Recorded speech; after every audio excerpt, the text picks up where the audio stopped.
there lived a evil man, the legend of Ogre Okoro. Outside the rusted gates of government secondary school, right next to the mummy who sold real beans, but for a price that could buy a car, sat Mr. Okoro. He sat under a tattered umbrella that said MTN everywhere you go, even though he wasn't going anywhere until he cleared his stock. He didn't just sell food, he sold scientific nutrition, the Ogre menu. His sign was written in charcoal on a piece of plywood, Okoro's holographic Jollof and elastic yam, stamina for success. In Lagos, if you want to sell a lie, you have to package it as a miracle from abroad. Asterisk the rice, it wasn't rice. It was tiny, precision-cut shards of white nylon fishing line and shredded PVC pipes, boiled in a secret sauce of Maggi cubes and cheap orange dye to mimic that perfect party Jollof. Asterisk the potatoes, the yam mimic. These were masterpieces of deception. He had carved white styrofoam blocks into rustic chunks, soaked them in palm oil,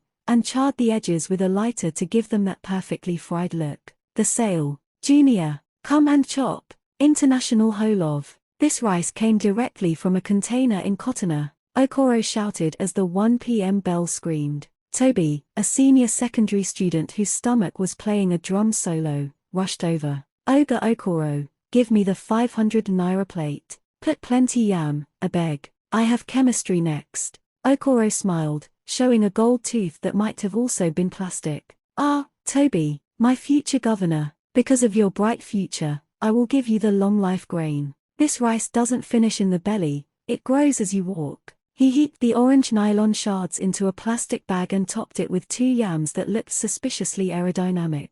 The revelation. Toby took his first massive bite near the school assembly ground. Crunch. It wasn't the soft bite of a well-fried yam. It was the sound of a dry sponge being compressed by a hydraulic press. Toby chewed, and chewed, and chewed. Ogre Okoro, Toby shouted, running back to the fence with his jaw bulging. This yam, it's not swallowing, it's just getting bigger in my mouth. That is expansion technology, Okoro replied, not even looking up from his newspaper. It's to make sure you don't get hungry during further maths. It's compressed yam. Once it touches your saliva, it inflates to fill your destiny. Just then, another student, Chidai, tried to stab his rice with a plastic fork. The fork snapped in half. The rice didn't even dent, it just squeaked. Ogre, this rice is reflecting the sun. I can see my face in the Jollof, Chidai screamed. The great escape. The holographic rice was indeed too shiny.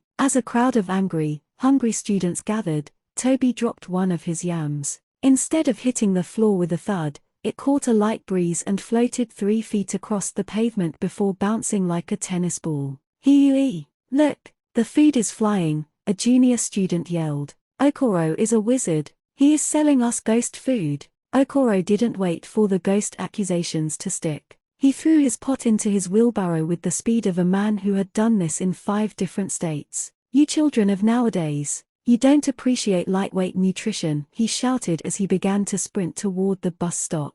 Go and eat that heavy tuck shop food and be sleeping in class. Me, I am going to the university to feed the professors. By the time the school principal arrived, all that remained was a trail of orange plastic shavings and 1 styrofoam yam stuck in the branches of a nearby almond tree. Ogre's pro tip, in Lagos, if the price is too low and the rice is too shiny, you're not buying lunch, you're buying a decorative ornament. Would you like me to tell the story of Okoro returning the next day disguised as a textbook vendor selling books made of old cement bags?